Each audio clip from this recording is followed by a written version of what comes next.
Welcome to the Necronama.com, where we're spending all of October looking at 31 episodes of the Simpsons Treehouse of Horror. Today, we're looking at Treehouse 24 from October 6th, 2013.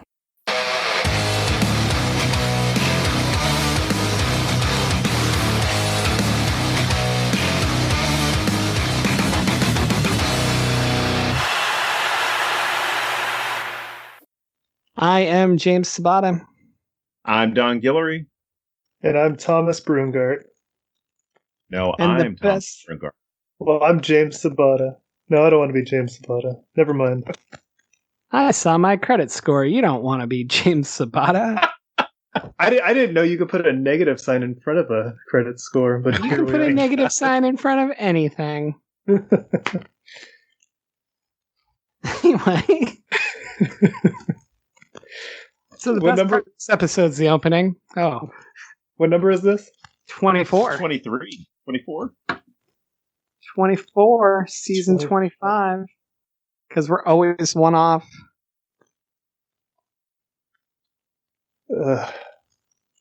So what the fuck does Dr. Seuss have to do with Halloween? Can we talk about the intro first? Yeah, we got to hit the opening. We could come back and do the opening last so that we could end on a high note. I think the ending of this... Well, it's up to you. All right, do the opening. Go. Well, the opening is a horror movie montage of all of the parodies and things they've done over the first 23 Treehouse of Horrors, and it's to the same beat and time signature of the full-length Simpsons standard intro. So it's all of the same things, just horrified, and it's pretty good. I think they did a really nice job. It clearly took some time and thought, and when they rang Maggie up on the belt, she rang up 666. One of the reasons why the intro works so well is directed by Guillermo del Toro. Excuse me, Oscar award-winning, Academy Award-winning director Guillermo del Toro. There you go. Very nice. Which he is very meticulous about what he does. I mean, he had a nod to his films in there, or at least the films that had come out by the time this episode was being made. But it was a great way to structure an opening itself, or the couch gag, to include all the callbacks to those previous sketches, but then also including other horror-related characters and concepts. Including, and Hypnotoad. Hypnotoad was fun to throw in, because then you, of course, got your nod to Futurama that's going on. Let's see. The first sketch that we have is The Places You'll Go. Has a couple of cool jokes in it. A couple of jokes that I liked. My daughter was watching it with me, so she didn't get the references. But this sketch itself is a parody, or a mix of a parody between The Cat in the Hat and The Places You'll Go, or excuse me, The Places You'll Go. And what happens is the kids all have the mumps. Lisa, Bart, and Maggie all have the mumps. Marge leaves for a costume party dressed up as a Catwoman. And while she's gone, Homer shows up. Well, the Fat in the Hat shows up, and it's Homer. He gives them shots for their mumps, and then offers them candy, and takes them around town and does a bunch of crazy shit with them, killing people and causing all types of violence and destruction. He ends up getting killed by Maggie in the end when he finally gets them home, and then mutters out as he's dying, "Please don't ever let me be betrayed by Mike Myers," and then dies. So the family then skins him and has him as a rug. There were some interesting things that I thought worked in this, which was the whole idea, the absurdity behind the Cat in the Hat. Whether you're a reader or if you even think about the characters' positions that they're put in. Like this is all some weird, trippy shit, and also helps us not Dr. Seuss as kind of the person of some questionable perspectives, as he was known to have in the 1930s and 40s. What were his questionable perspectives?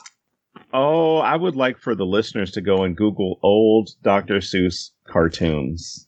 That's just your way of saying you didn't do any research and you don't want to talk about it, and you're pushing it off on others. They were very racist towards Asian people, using a lot of the caricatures and exaggerated features. And well, he didn't like Nazis, so that was a good thing, I guess. But yeah, he had some very questionable drawings of Asian and even African American characters in his work.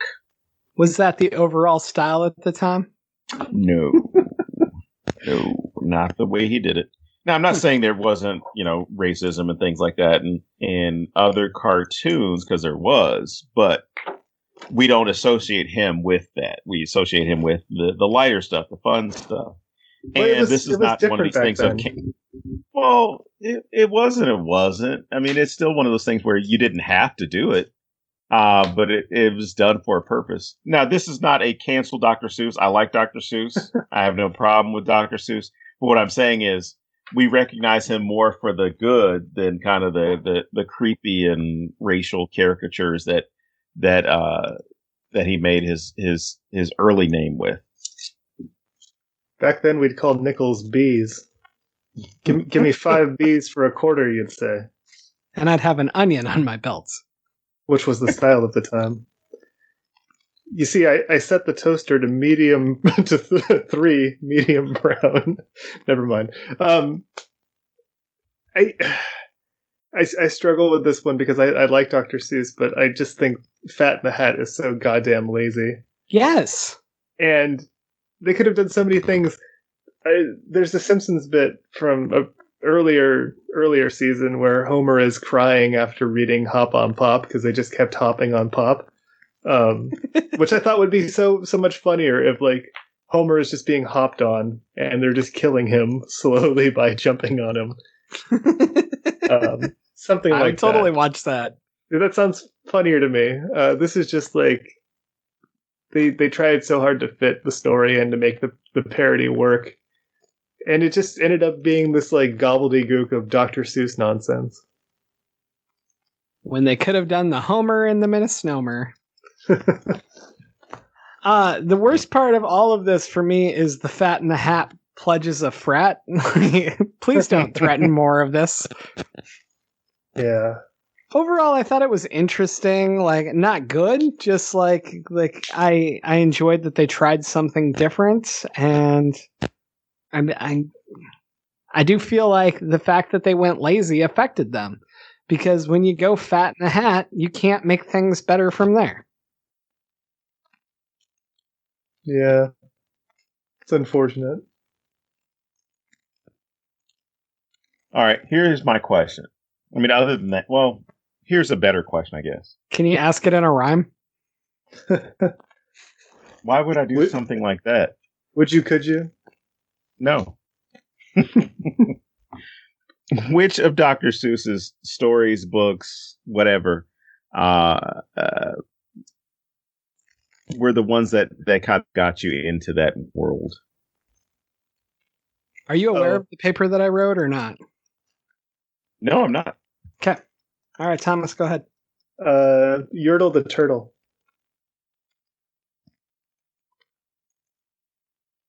So, I don't know what got me into it. I wrote a paper when I was in college about the social commentary and political commentary of Dr. Seuss books, particularly in Yertle the Turtle.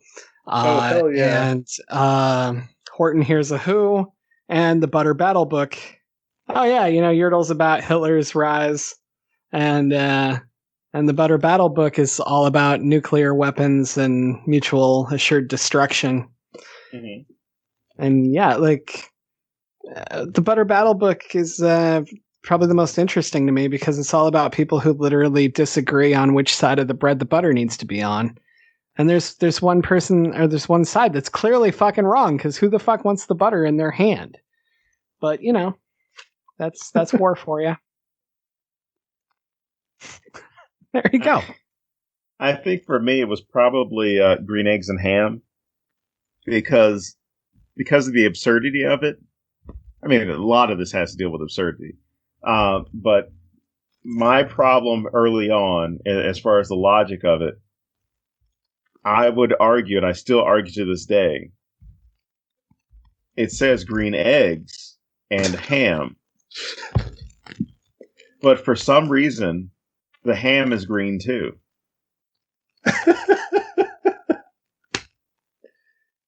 So if you serve me green eggs, I can assume like, oh, you just put food coloring in them to make them green. You serve me green ham, we have a fucking problem. And it's called food poisoning. I'm not going to do it. So yeah, I really annoyed my parents when I was reading that book, and I'm like, I understand why he doesn't want to eat the green ham. I understand, Sam. The Sam I am thing. Yeah, and eggs and ham. Yeah, I think it's a good story to tell people, or at least to get people engaged in trying something new, especially kids. You know, because the reason why they don't like vegetables, a lot of times they'll say, is because it's green. Like, it's green food. It's weird. When reality is, it's more cartoons telling them that broccoli sucks or spinach tastes bad. But, cartoons told me spinach makes you super strong. Yeah, but he was eating it out of the can, man. Can't do that in space. All right, so I really don't have that much on this portion of the episode, but I just I like how they're able to incorporate Dr. Seuss's world into this story. But again, it turns into something where it almost doesn't fit like it should be a Halloween story. It seems, I mean, aside from the costume contest, where everyone apparently is going as Catwoman. Costume party where everyone's going as Catwoman, except for a comic book guy who realizes, like, oh crap, it's Halloween, as he's wearing a Catwoman costume down the street. But I think it's cool that they're able to do what they do to accomplish the story, or at least get through this story. But I think it could have been done in a much different way, or even been used as part of a different kind of episode, where each one happens to be, or each act in the episode is a variation of Dr. Seuss. Man, I'm kind of glad they didn't go there. Sheesh. All right, we want to head into the second one? Head into it? Yeah. I saw what you did there. So it's called Dead and Shoulders, which is a play on Head and Shoulders, which is a brand of shampoo I enjoy. I prefer real poo. Shampoo just doesn't have the same texture. Well, Don doesn't need to know anything about shampoos. Not anymore. I prefer Mane and Tail. It's a shampoo I can use on myself and my horse. What are we talking about? Oh, yes. So, Dead and Shoulders, Bart is flying a kite near an airport for several days. I liked that because I love old Simpsons references, and they didn't make one here, but they should have. When, you know, they're home from school because there's a teacher strike, so Bart starts flying his kite at night, and Marge is like, oh, there's something so unwholesome about flying a kite at night, and then Bart's just creepy out there, and he's just like, hello, mother. I wish they had done that. Instead, what they did was Bart wanted a place to tie down his kite, so he decided, oh, I'm going to wrap it around my neck. And then it gets caught up in a plane or a helicopter or something, and it decapitates them. So what do they do? What do they do when anybody needs to put their head somewhere on The Simpsons? They attach it to somebody else. So they attach it to Lisa, and Lisa controls the body, except when she's sleeping, and then Bart realizes that he has control, so he tries to devise a plan to cut her head off so he can take over the body. It was pretty formulaic. I didn't think it was very special. Yeah, it was just another Simpsons gag where somebody gets their head sewn on somebody's shoulder, only it doesn't stop there, they keep going. And you can see why they stopped at that point in older episodes. Like, the story after that is not that interesting. I think that's exactly how this probably came about. They're like, I always wondered what happens after that. And then they wrote a skit for it, and they shouldn't have.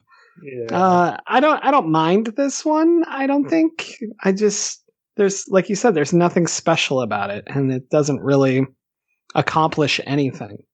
The only thing it accomplishes for me, or at least points out for me, kind of makes me question who I would get stuck with if that same thing happened. Because Lisa was just going in to give blood, or at least she thought she was going in to give blood. That is a fun joke. She was giving blood and tissue and lymph and spinal cord fluid or whatever else was going on. Because it's obviously, I mean, they're brother and sister. They don't like, I mean, they tolerate each other. But my first thought was, if this were the same situation, it wouldn't be Bart that's trying to cut the head off in order to control the body. I'm cutting that head off day one. Or I should say, as soon as I wake up and I find out that this is what's taking place, I'm cutting it off. I'm like, sorry, you had your chance. You decided to put, some twine around your neck to hold up your kite. So sorry, I'm not going to be inconvenienced by you. You know what this episode does have that not enough Halloween episodes have? Dr. Nick. And he's like, so that's what a successful surgery looks like. Fantastic. I need more Dr. Nick in my life. Yeah, I agree. I don't know why Lisa puts up with this. I don't know why she continues on. It's a very weird thing. And I think if you were going to do the Bart can control her when they're sleeping, they should have done it sooner. And that could have been the tension, and I feel like you could have done more with that. That would have been a good gag of who's in control. Like, right. Trying to get her to fall asleep, or like singing her lullabies, or watching a boring documentary and they both fall asleep and then he's pissed off. Just something like that. I think that would have been more fun. But yeah, I mean, this one isn't terrible, but there's nothing great about it. I don't feel like there's a lot to say. Like I don't feel like it's making a deep point by any means. Oh, I will say that Bart had to be so fucking pissed off when he got sewn to Selma and Lisa got sewn to Krusty. Yeah, it seems not balanced. All right, so the third part of this is called Freaks No Geeks, and it's oddly it's a satire of the film Freaks. But there's a lot of freak show in this as well from American Horror Story. So I looked up when that came out, and it came out a year after this. And I was like, wow, that would have been kind of cool if it like dropped while this was happening, but it didn't. But there's so much in common between American Horror Story, Freak Show, and the movie Freaks that if you watched this and you hadn't seen Freaks, you would probably just think it's a parody of that, particularly with like the way that Lenny and Carl are drawn, or different things like that. Overall, this one is really about Mo, the most hideous creature that's ever lived, and he's himself. And I love that. I think that's a great fucking joke. And then, it's a freak show. So Homer's the strongest man in the world. He's getting married to, is he getting married or already married to Marge? They're not married yet, right? Not married yet. Okay, so Marge is the trapeze artist. He's the world's strongest man. They're They're going to get married, but then he sees Moe has an emerald ring, and he concocts the simplest plan of all to have Marge marry Moe, then kill Moe, and then she'll get the ring, and then Homer can marry her, and then he'll have the ring. Very simple, straightforward plan. I like that joke. I like that Homer points it out. I don't know. This one was fun to me. It's not too weird. I mean, it's weird, but it's like it feels more like a Halloween episode. Right. There's some fun stuff in it, and then like so many episodes, it just ends really fucking weird because I feel like they never have any idea how to end these, and so suddenly it becomes a How I Met Your Mother parody, which is very, very odd. I like that ending. I like How I Met Your Mother, so it was just like, fine. If they're going to pick a terrible way to end something, at least it's something I'm familiar with. Well, I think it works because the punchline just going into, and that's how I met your mother, and that, kids, is how I met your mother. It works really well. It's one of those things that even somebody who's never seen the show knows that gets said a lot. So I feel like it works. It's just so fucking odd. And especially like the timeline wise, like, how many years have they been married? Holy shit. Yeah. Yeah, Moe being the hideous creature cracks me up every time I even think about it. So. Oh, and the Lenny and Carl animation, like you brought up before, was fantastic. Yeah. I really like this one because I really like the movie Freaks. So much so that me and my old band partner, we have a song called Freaks about, freaks, like a circus freak show. And the subject matter is, I thought it played really well for The Simpsons, and I thought they did a pretty good job. Yeah, I was watching it with an open mind because, frankly, I love The Simpsons, and I'm tired of hating everything we're watching lately. Like, I feel like there's times where I need to go back and watch, like, just a random episode from season 5 just to cleanse my palate and remind myself that I am supposed to enjoy what I'm watching. Don't worry, buddy. We will. Because I feel like I've been, like, just really critical of these, and this one I felt like was fine. Yeah, I agree with that 100%. I do feel like deciding to talk about it on this show affected me differently than if I had just like been talking to my friends and we were all like, let's fucking watch all 31 of these and just enjoy it. Like I feel we kind of gave ourselves a lens of expecting it to live up to something that it clearly didn't. And what I like about that, and I know this is weird and I should have probably saved it for the 31st one or whatever. I don't fucking care. I'm doing it now. What I like about it is it really says a lot about how we think we know The Simpsons and how we think we know this thing that's been a part of our entire lives. And yet it surprises us. And sometimes that's really good and sometimes not so much. And sometimes like this, it's just kind of randomly weird. I don't regret doing like 30 out of 31 of them. So that's great. So far. Did you like this one, Don? It was okay. I mean, it wasn't anything that stood out to me. But yeah. Fair enough. I mean, the only other thing I thought about with this episode was there was the short-lived HBO series Carnival. So they might have been making references to that show as well. But yeah, I could completely understand how somebody would see this as an American Horror Story parody as well, if it hadn't been for the separation in the year or two between productions. Did you like Carnival? I didn't even watch it. Okay. No, I just remember that's what the show was. It was about circus performers and freaks and things like that. In fact, that was the first thing I thought because I think they didn't shoot in sepia tint, but they gave you kind of that haze to it where it's about an older time period. Oh, I forgot to mention, and then Homer gets turned into a duck and lives out his life as the world's strongest duck. And that's how he met their mother. Because why wouldn't that be how we end this? TheNecronama.com does now conclude another episode from Your Three Dudes. Don Guillory and James Sabata, and Thomas Brungardt, aka Sexbata.